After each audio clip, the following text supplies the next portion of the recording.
레위인들이 앞장선 가운데 이스라엘 백성들이 전민족적인 회개를 했습니다. 그리고 이 회개를 한 다음에 무엇을 했느냐?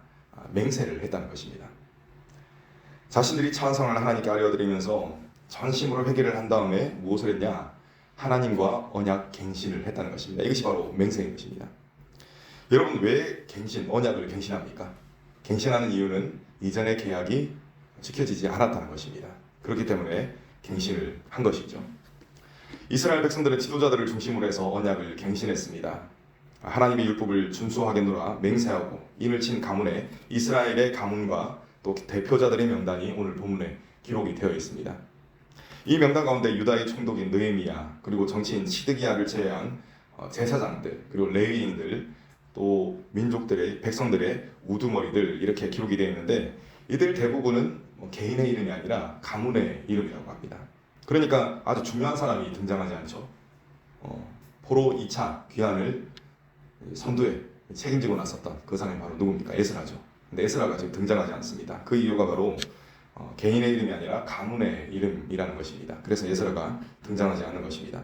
자, 1절에는 정치 지도자들의 명단이 나옵니다. 그리고 2절에서 8절은 제사장들의 명단이 나옵니다. 그리고 9절에서 14절까지를 보시면은 레위인들이 명단이 나옵니다. 또 마지막으로 14절에서 27절까지 말씀을 보면은 백성들의 우두머리들, 즉 지도자들이 나오게 되는 것이죠. 이들은 하나님의 율법을 지켜 행할 것을 맹세합니다. 특별히 이방인들과 혼인하지 않겠다라고 맹세를 하게 됩니다. 여러분, 지금껏 이스라엘의 역사를 살펴보시면은 무엇 때문에 이스라엘 백성들이 망했습니까? 어디에서 무너졌습니까? 혼인 관계에서 무너졌다라는 것을 알 수가 있습니다. 출애굽 당시를 한번 생각해 보겠습니다. 이스라엘 백성들을 큰 위험에 빠뜨렸던 사건이 있습니다. 그 사건은 바로 바알부올의 사건입니다. 모압 여인들이 이스라엘 백성들을 유혹하고 이스라엘 백성들이 모압 여인들과 혼인하는 그런 일들이 생겼죠. 특별히 이 민족의 지도자들이 모압 여인들과 음행에 빠졌습니다. 그래서 이스라엘 전 민족을 위험에 빠뜨린 사건이 바로 바알부올의 사건입니다. 그리고 전무후무한 영광, 부귀영화를 누렸던 인물이 바로 솔로몬입니다. 솔로몬도 어디에서 넘어졌습니까? 이 혼인에서 넘어졌습니다. 정략적인 그런 결혼을 했죠, 이방 여인들과. 그래서 결국 우상이 들어오게 되고 그도 우상 숭배에 빠지게 되었습니다. 그리고 이의 열매로 남유다와 북이스라엘로 나눠지게 된 것입니다. 분열 왕국 때는 그 정도가 더 심해졌습니다. 계속 우상 숭배를 하다가 특별히 북이스라엘이 더 했죠. 그런데 남유다도 그렇게 다르지 않습니다.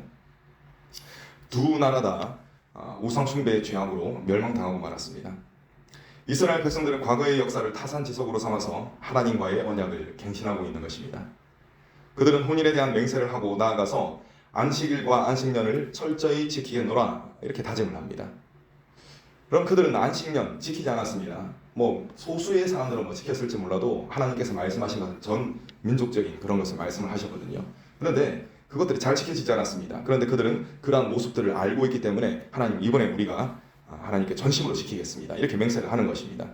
또 첫열매와 11조를 철저히 구별해서 하나님께 드리고 이를 레위인들에게 줄 것을 분명히 했습니다. 그리고 레위인들은 그 11조의 11조를 하나님께 드려야 한다라고 했습니다. 여기까지 오늘 말씀의 대략적인 내용입니다. 그렇다면 여러분, 오늘 말씀을 통해서 우리가 얻을 수 있는 교훈은 무엇이겠습니까? 첫 번째 교훈은 하나님과의 관계를 회복하는 것이 모든 문제를 푸는 열쇠라는 것입니다. 사실 귀한 공동체가 해야 할 일이 얼마나 많이 있겠습니까?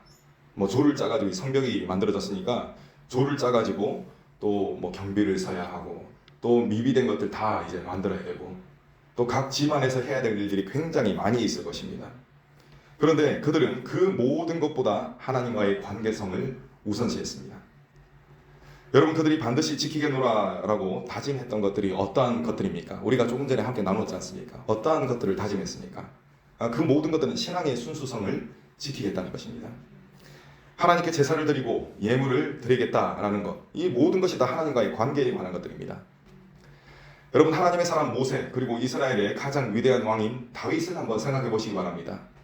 그들이 문제에 맞닥뜨렸을 때 어떻게 생각을 했습니까? 이 문제, 이것들을 해결하면 되겠구나. 단순히 이렇게 표면적인 문제에 집중한 것이 아니라 하나님과의 관계의 측면에서 생각을 했습니다. 그렇기 때문에 큰 문제에 봉착했을 때 그들은 주저없이 그냥 하나님 앞에 엎드렸던 것이죠. 여러분 시편의 반 이상을 다윗이 기록했지 않습니까? 그 모든 것이 어떤 기도들입니까? 주로 하나님과의 관계의 기도입니다. 하나님 나를 떠나지 마시옵소서, 이런 기도입니다. 여러분들에게도 여러 가지 상황들이 있을 것입니다. 특별히 꼬여있는, 정말 풀리지 않는 답답한 그런 상황들이 있을지도 모르겠습니다. 그런데 여러분, 저와 여러분들 앞에 있는 이런 여러 가지 상황들 역시 하나님과의 관계성이 깊어지면 풀려지리라 믿습니다. 오직 주님을 바라보며 끝까지 믿음의 선택을 하시는 저와 여러분 되시기를 간절히 축원합니다. 자, 두 번째는 지도자가 모범을 보여야 한다는 것입니다.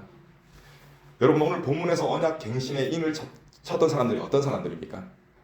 모두 지도자들입니다. 총독 느헤미야와 같은 정치 지도자, 그리고 제사장과 레위인들과 같은 종교 지도자, 또 많은 백성들의 지도자들이 오늘 말씀에 기록되어 있습니다. 이와 같이 이스라엘 백성들의 지도자들이 먼저 나서서 백성들의 언약 갱신을 이끌고 있는 것입니다. 여러분들에게 주 예수 그리스도를 믿는 믿음이 주어졌다는 것은 하나님께서 여러분들의 가정에, 또 여러분들이 속해 있는 공동체에 지도자로 세우셨음을 뜻합니다. 그것을 의미합니다. 그렇기 때문에 저와 여러분들에게는 어떤 의무가 있느냐? 솔선수범을 해야 하는 의무가 있는 것입니다.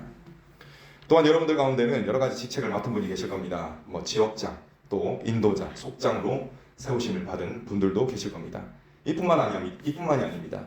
청소의 역할을 하시는 분, 음식을 준비하시는 분, 강단을 아름답게 꾸미고 또 예배를 돕는 그런 여러 가지 일들, 각 선교회 회장, 이런 일들을 직분을 맡은 분들이 계실 것입니다. 여러분, 이러한 것들을 맡았다는 것은 하나님이 여러분들을 각 영역의 지도자로 세우셨다는 것을 뜻하는 것입니다. 여러분들이 하나님 앞에서 바로 설 때, 그때 비로소 여러분들의 가정이 바로 서게 되는 것이고, 또 여러분들이 바로 설 때 여러분들이 몸담고 있는 그 공동체가 바로 서는 것입니다. 지금 여러분들의 모습은 어떠하신지요? 하나님과의 올바른 관계를 통해서 여러분들의 모든 그런 일들이 다 형통하게 풀려나가기를 간절히 소망합니다.